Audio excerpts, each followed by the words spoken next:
So today what we're doing is we are going to look at factoring equations that are in the form x squared plus bx plus c. So in this scenario, our x squared term does not have a coefficient. There's no number in front of it. So we always assume that it's an invisible one whenever we don't see it. So what we are going to do is we are going to look at the first example. We're going to factor x squared minus 2x minus 45. What we want to do is we want to look at our b term and our c term.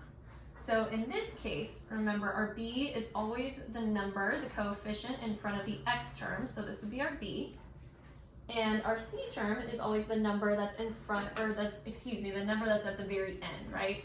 The constant that's being added on to the end. So that would be our c term. In order to factor, what we can do is we can use this x method that will help us with looking at what the factors of the quadratic are. So in the x method, we always put our c on the top. So in this case, our negative 45. And what we're doing is we are trying to look for two numbers that multiply to equal negative 45. And then we always put our b term on the bottom of the x. So in this case, negative 12.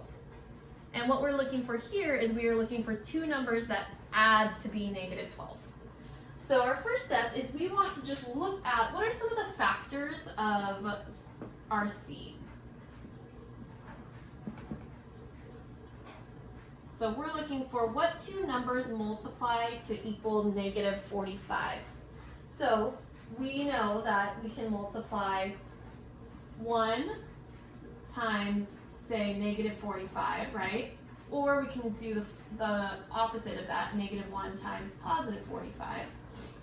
We also have 3 times 15, or 3 times negative 15, or negative 3 times positive 15. We also have 5 times negative 9, and the opposite of that, negative 5 times positive 9. Now these are all the different factors that we can take and we can multiply to equal negative 45. What we want to do from there is we want to look at, okay, if I took those and I added those two factors, what would my sum be? So if I take 1 and I add negative 45, so 1 plus negative 45, what we are going to do is we are going to get negative 44. If we add negative 1 plus 45, we are going to get positive 44. If we add 3 and negative 15, we are going to get negative 12. And actually, we can stop there because that is what we were looking for, right? We were looking for our negative 12. So we know that the two factors of negative 45 that add up to our b, our negative 12, are these two right here. So we have 3 and negative 15. So if we go ahead and we plug those two numbers in here, if we have 3 and negative 15, we want to look at, is 3 times negative 15 45?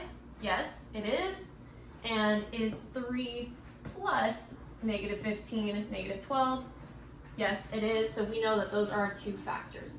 All we do now is we take these two numbers and we plug them into our factored form. So what that's going to look like is it's going to look like x plus or minus the first one. So that's a positive 3, so it's going to be x plus 3. And then our next one is going to be times x plus or minus the second term. That one's a negative 15, so x minus 15. And those are our two factors. So if we take this, that is going to be equal to x plus 3 times x minus 15.